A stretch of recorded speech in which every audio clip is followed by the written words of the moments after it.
What is the best orchid pot? I decided to make this program because I'm seeing lots of discussions online about specialty orchid pots. And I went online to look at some of these and I found pots for $80. And I found lots of advertising that's telling people if they buy these specialty pots, their orchids will grow better. And for the most part, that's simply not true. In this program, I'm going to discuss various pots that you can get, and I'll discuss the pros and cons of each one and help you select the right one for your plant. To understand what our plants need, it's a good idea to start at the basics. What do orchids need? Well, they need light, air, water, and nutrients. A lot of people don't fertilize their orchids very much, and that's one of the reasons they don't bloom very much. Orchids do need nutrients, maybe not as much as other plants, but they should be fertilized each time you water. They also need water, and watering is the reason that most people kill their orchids. Learning to water is critical, and getting a different kind of pot is not going to solve that.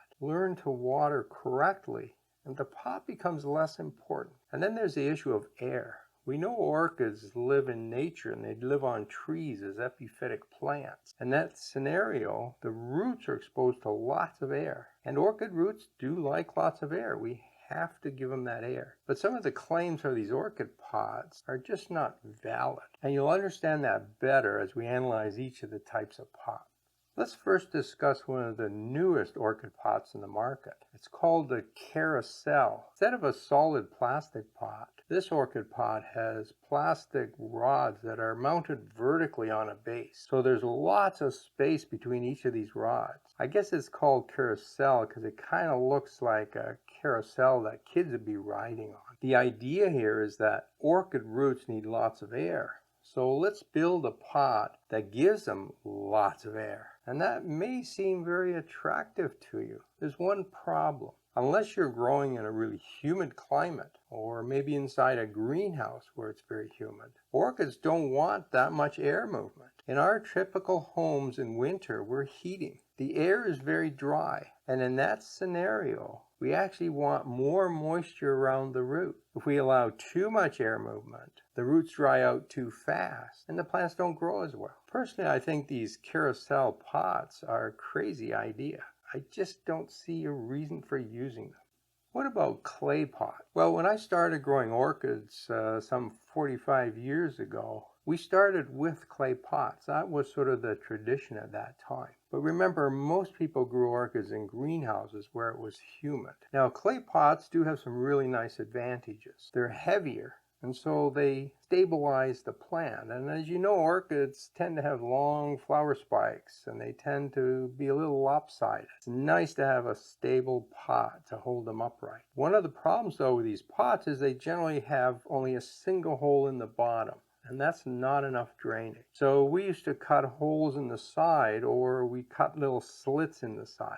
So now we had better drainage. But there are some downsides to clay pots. First of all, they tend to be expensive, and in this day and age, they're actually harder to find. The other problem is that as we water, the nutrients in the water and the salts that are natural in your tap water, they seep out the sides and form this white crust on them. And once the pot has this white crust, it will actually damage roots. The second disadvantage is that as the roots grow, they attach themselves to the clay. Now that's actually good for the orchid. It gives them stability. But when we come to repot them, it's very hard to get those roots off. And you either have to scrape them off or you cut them off. And in either event, you do a fair amount of root damage each time you repot them. And as I hope you know, you have to do that every 2 years. So in summary, clay pots work, but I don't think they're ideal.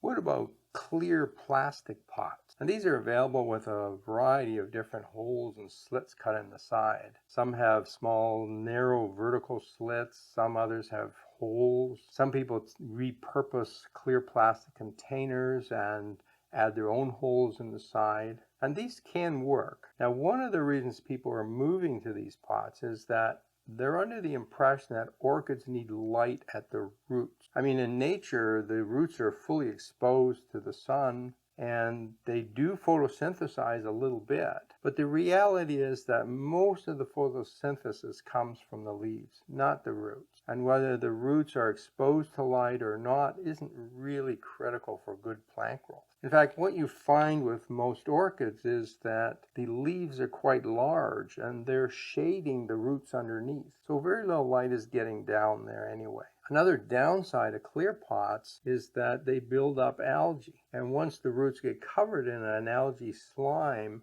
they're not photosynthesizing anyways, and the algae can be quite unattractive. On the plus side, clear pots allow you to see the roots, and particularly for beginning growers, that gives you an indication of how well the orchid is doing. Long before the leaves show damage, the roots start to rot, and if you can spot those rotting roots, that's a benefit. So for a beginner gardener, clear pots actually do make some sense. Once you become a little more experienced, you'll know how to water your orchids, and seeing the roots isn't really going to help you a lot. Now, if you do use these clear pots, don't make a lot of holes in the side. You're better off with no holes, as long as you have good drainage in the bottom. Too many holes allows too much water vapor to leave the roots, dries them out too fast, and you're constantly watering them. That's not good for your plant. Again, if you're in a very tropical climate or in a greenhouse where humidity is really high, that's really not an issue. But in a drier climate, it is.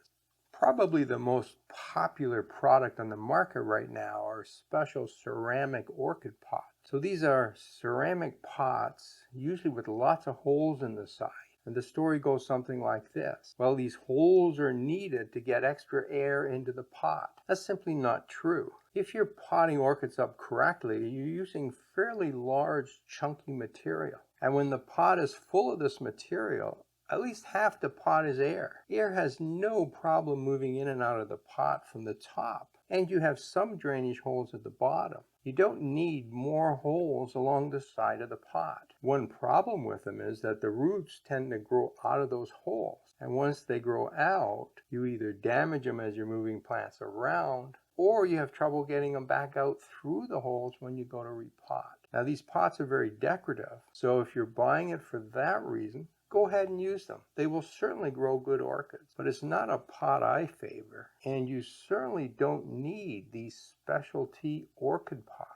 Well, that kind of leaves us with one type of pot, and that's the good old-fashioned plastic pot. These are usually green or black. They don't allow light to go in, so you don't have the algae problem. They have good drainage holes in the bottom. And I like these pots that not only have holes in the bottom, but they also have a side hole near the bottom. That adds extra drainage. For this kind of a pot, you don't need to add extra holes on the side. This has lots of air movement for those roots. They're inexpensive. You can reuse them. If you use these indoors, these things last 20, 30 years. Outside where the sun gets to them, they might only last 10 years. These are the kind of pots I've been using for 30 plus years, and they grow great orchids. At one point, I grew 1,000 orchids, and they were all in these plastic pots. And I grew hundreds of different species. The pot really isn't that important, and this simple plastic pot gives you all you really need.